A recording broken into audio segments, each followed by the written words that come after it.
Welcome back, everyone. Today, we're diving into something really powerful and surprisingly simple. Have you ever thought about the conversations you have with yourself?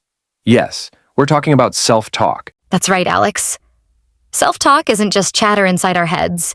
It's a powerful tool that can change how we feel, how we act, and even who we are. So, what if you could actually train your self-talk to work for you instead of against you? Exactly. Imagine being able to push away doubts, build confidence, and stay motivated just by choosing the right words with yourself. By the end of this episode, you'll have the skills to turn your inner voice into a powerful coach. Sound good? Stick with us. And hey, if you're enjoying these deep dives into English learning topics, make sure to hit that like button, subscribe, and ring the bell so you don't miss out on any future episodes. All right, let's jump into it. So, Hazel, let's break it down. When we say self-talk, what do we actually mean? Great question, Alex. Self-talk is basically the stream of thoughts and words we use when we talk to ourselves, either out loud or in our heads. It's like an internal monologue that can be positive or negative. And here's where it gets interesting. Positive self-talk boosts our confidence, reduces stress, and helps us achieve goals, while negative self-talk can make us feel stressed, insecure, and even depressed. So, self-talk isn't just harmless chit-chat. It impacts our emotions, actions, and success. Exactly. For example, when you think, "I'll never get this right," your brain starts to believe it. But if you say, "I'll figure this out," it changes everything. You give yourself a chance to actually try. And that's a huge reason why learning to manage self-talk can be so powerful. We all have that inner voice, so why not make it a helpful one? You know, Alex, I used to struggle with this a lot. Back in college, I was terrified of public speaking. I'd always tell myself things like, "I'm going to mess up," or "Everyone will think I'm terrible." So how did you manage to change that, Hazel? Well, it took practice. I started to replace those negative thoughts with supportive ones like, "I've practiced for this," or "I'll do my best," and that's enough. It felt strange at first, but gradually my confidence grew.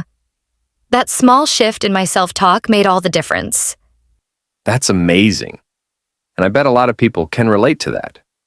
Changing your self-talk isn't easy, but hearing stories like yours proves it's possible. Here's something cool, Hazel.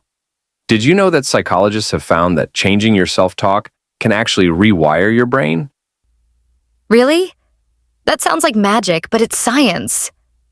Exactly. It's called neuroplasticity.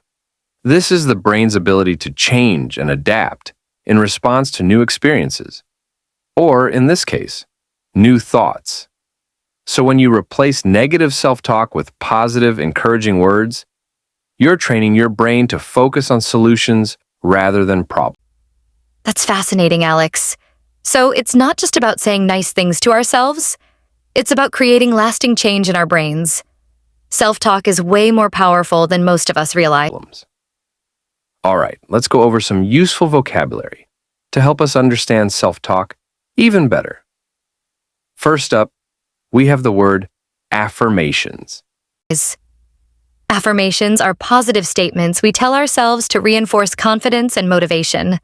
For example, "I am capable," or "I can handle challenges." Exactly. And then there's the term self-criticism. This is when we judge ourselves too harshly, focusing on flaws instead of strengths. It's the opposite of positive self-talk. Here's another one. Empower. To empower means to give someone the strength and confidence to take action. When we use positive self-talk, we're empowering ourselves to face challenges. Good words, Hazel. And finally, we have mindset, the way we think about things, which can be either positive or negative. When you have a growth mindset, you believe that with effort, you can improve. These words are so useful. So, if you're working on your self-talk, keep these terms in mind. Now, let's answer some common questions we get about self-talk. Hazel, first question. Isn't it fake to tell myself positive things if I don't believe them yet? Great question. It might feel a little unnatural at first, but it's not about being fake. It's about shifting focus. Positive self-talk is about choosing words that will help you grow. So, even if it feels strange at first, the more you practice, the more natural it becomes. Excellent point. Here's another question. Can self-talk actually change my life? Smiling. It absolutely can. By changing your inner voice, you change your confidence, your motivation, and your stress levels. And over time, these changes affect every part of your life. Self-talk isn't a magic fix, but it's a powerful tool. All right, last question. Someone asked, how do I even start with positive self-talk if I've been negative for so long? Start small. You can start by simply noticing the thoughts you have. Catch yourself when you're being too hard on yourself and gently correct it.